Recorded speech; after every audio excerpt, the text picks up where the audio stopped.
In this video, I'm going to show you how to make a really easy pizza with great results and very inexpensive to do it. And the way I do it these days is I just do it in a round cast iron pan. I think it's about 8 or 10 inches or something like that. And this beats a pizza stone, at least for me.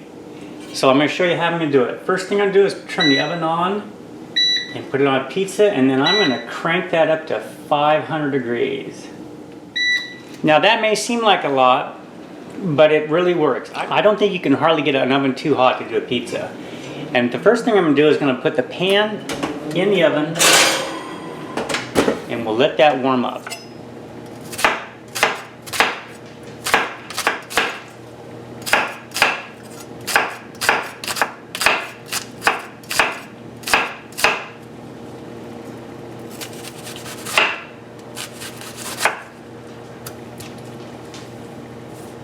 Okay, so I've got some chopped onions and some black olives, and I got out of a can.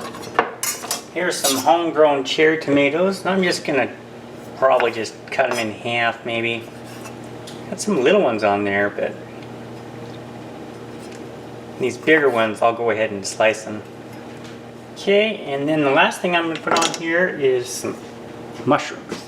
These mushrooms got a little bit dried out on me in the fridge, but I found that even if they're just a little bit on the dry side like this, they still work okay. Ideally though, fresher would be much better.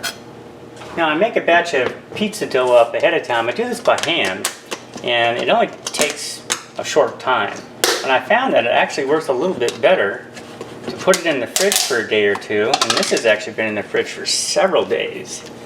And this is pretty well, it's almost like sourdough bread at this point. Now I hope it's enough, but I'm alone today, so we'll make it as big as the pizza, we'll make it as big as we can. And if it's not quite big enough, no biggie. I'm gonna roll out my dough.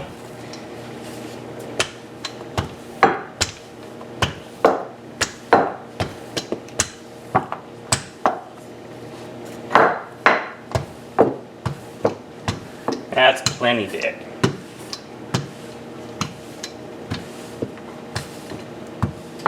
Okay, so that's about right. So, but I found that the pizza dough, especially if you leave it in the fridge for a couple days, gets very elastic, and it's just an ideal situation. Okay, all right, so we'll wait till the cast iron comes up to temperature, and we'll make our pizza. Okay, so the pizza pan just came up to temperature, and now I'm going to show you how to do it from here. What I do is I do a hot pan, and I work with it like that because I want this to be a crispy crust, and it's almost impossible to do it in the oven. Even with a stone, I've had a lot of trouble. So this is how I do it. So I just put this aside, and I bring this out, and I leave this towel on to remind me not to touch this. Now this is 500 degrees. So very carefully I put this on here. Be careful not to touch it with my fingers. Now I found that this doesn't, on this side I can touch it, but no closer. And then for the overlap, I just take a bowling pin and I just trim that.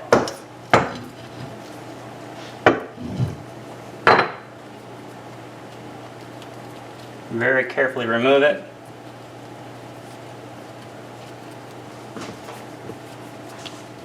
Now, I have my homemade spaghetti sauce.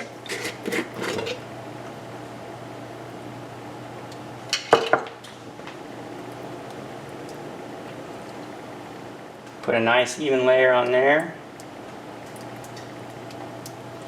And then just build your pizza however you like it.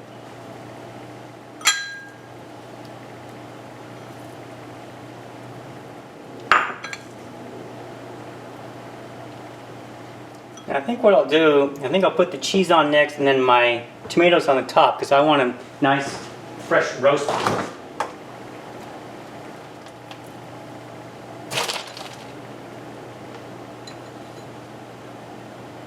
Alrighty.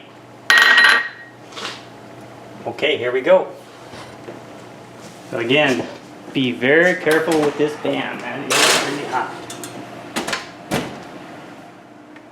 Okay, it's been about 9 minutes. And I'm going to double up my towel. That's at least 4 layers before I come anywhere near this. So that's nice and bubbly. And just pop that out. And you can already tell, see, that's nice and crispy. And that's how I want it. And that's pretty hard to do at home. Now let's see if we can get a good crunch. Oh yeah.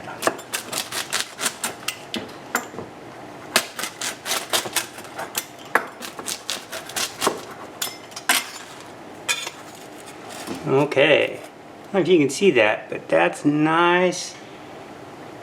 That's a good crispy crust on the bottom, and it'll be tender on the top. Piece of cake.